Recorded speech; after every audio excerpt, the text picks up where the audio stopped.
the RNG Lord. I'm back with my DNL Season 2 draft analysis. So, the DNL, we were a very small league Season 1, and I happened to make the semifinals with this garbage-ass regenerator team. I had like 6 regenerator mons. Here we are in Season 2, and we started out pretty strong with the draft.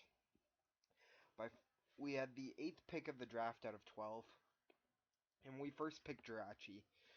Jirachi is my favorite mon in League format. And it's a great steel type. It has amazing versatility. I love Jirachi. That's all I really have to say. Serene Grace is my favorite ability. Jirachi can just do some broken stuff. Sorry about that little pause there.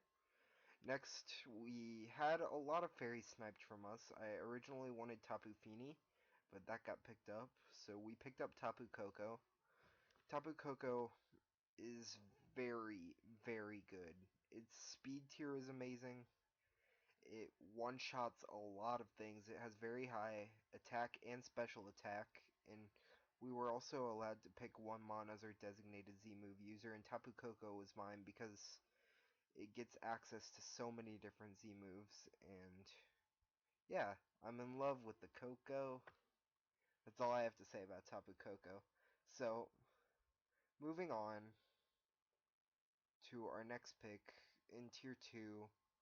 So, this was actually, or no, Tier 3 was our next pick, and that was Flygon. Now, the reason why I picked Flygon was I had a Steel and a Fairy type that were both weak to ground. Flygon has Levitate, and it's a ground type in itself, which you always want at least one ground type in your drafts. That way you have a Volt switch in. So, Flygon fit my core with Jirachi and Tapu Koko, and I just thought at that point it was the best dragon to take. Now, the next mon I picked was Tangrowth. Tangrowth could take a lot of defensive hits, which I thought I may as well try to build up another regenerator core.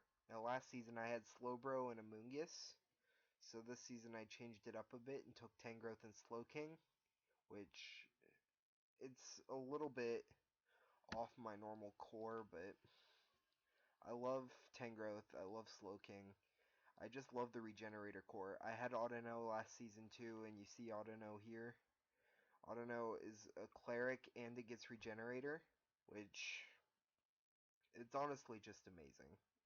So next we have Diggersby, and Diggersby was like the hardest hitter left, and I just thought I'll take Diggersby and I'll just whoop some people's asses with it. That's literally the whole thought process behind me taking Diggersby. So next I took my Mega, which is Charizard Y. Charizard Y is a Mega I've personally never used before. Or I've used it on the OU ladder, but in League format I've never used it.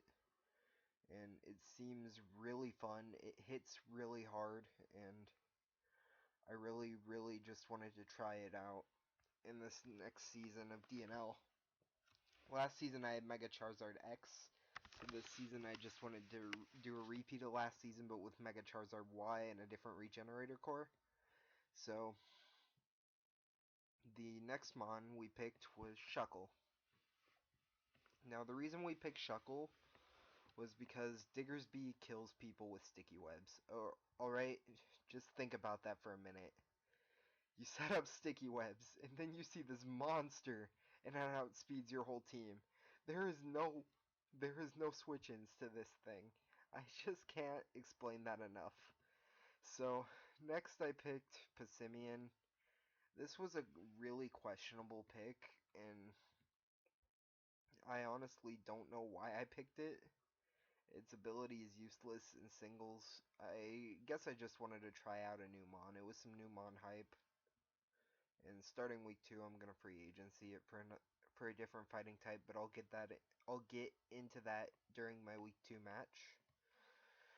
And then finally, we have Coughing.